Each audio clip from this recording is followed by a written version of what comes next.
आमचा प्रॉब्लेम आहे, आम्ही आपलं साधी कापडं घालतो, आमचं बोलणं गावडाव असतं आणि हायपाय माणूस आला की आम्हाला वाटतं याला लय मोठा मिळाला आणि आम्हाला पुन्हा लागल्यावर कळते आपली पाठी उरली आहे आणि ज्यावेळी आमचं कळतं त्यावेळी आमची पुरी जिरलेली असते. राजू शेट्टी हा शेतकऱ्यासाठी लढत होता तर हा खासदारकीसाठी लढत होता हे आता स्पष्ट झालेलं आहे. त्याला शेतकऱ्याचा काहीच देणा घेणा नव्हता. ज्यावेळी राजू शेट्टींनी बात सोडली त्यावेळी राजू शेट्टीचा पराभव झाला. मी कागदावरती लिहून दिलेलं होतं बंडी पाटलाला आणि जयंत पाटलांना की मी निवडून आलो तर महाविकास आघाडी बरोबरच राहील. तर कृपा करून आत्तर बांधून आलेला गडी, चांगली कपडे घालून आलेला गडी आणि जी म्हणून पायाला हात लावला की समजायचं ह्यो पायावर पाडणार आहे तुमचा एवढं.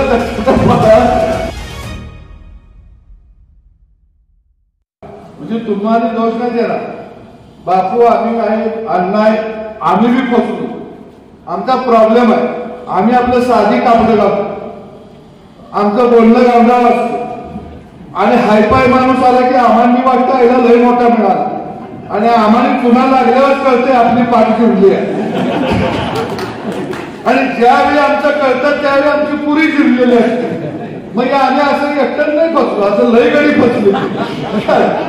आता पृथ्वीराज बाबाला गावात तर फोन लावा त्याला बी कळतंय कसं झालं, असं लय गडी फसलं.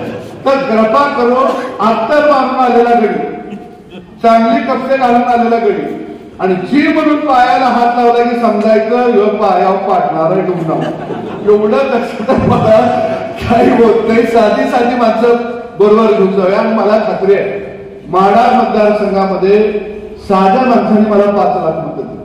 2 वेळा आधी राजू शेट्टीला साध्या माणसांनी इथं खासदार केलं. ज्यावेळी राजू शेट्टींनी बात सोडली त्यावेळी राजू शेट्टीचा पराभव झाला. आणि एक गोष्ट राजू शेट्टींच्या बाबतीमध्ये मला बोलायचं नाही पण सांगतो, त्यांचं कोर्टातलं 2 दिवसापूर्वी बाहेर पडलं. राजू शेट्टी म्हणले की मी महाविकास आघाडीकडे गेलेलो होतो, आमचं ठरलेलं होतं, मी कागदावरती लिहून दिलेलं होतं बंडी पाटलाला आणि जयंत पाटलांना की मी निवडून आलो तर महाविकास आघाडी बरोबरच राहील.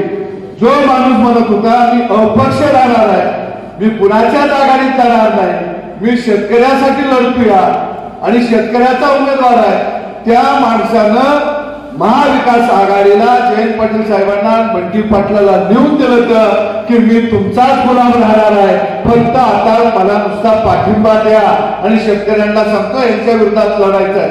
म्हणजे त्यानं उघड बोलला. आणि म्हणून निश्चितपणानं राजू शेट्टी हा शेतकऱ्यासाठी लढत होता तर हा खासदारकीसाठी लढत होता हे आता स्पष्ट झालेलं आहे. त्याला शेतकऱ्याचा काहीच देणा घेणा नव्हता. आणि म्हणून निश्चितपणानं मी सगळ्या कार्यकर्त्यांना तुम्हाला धन्यवाद देईन की तुम्ही धैर्यशील दादांच्या बरोबर राहिला, धनुष्यबाण खरा तुम्ही पोहोचवलं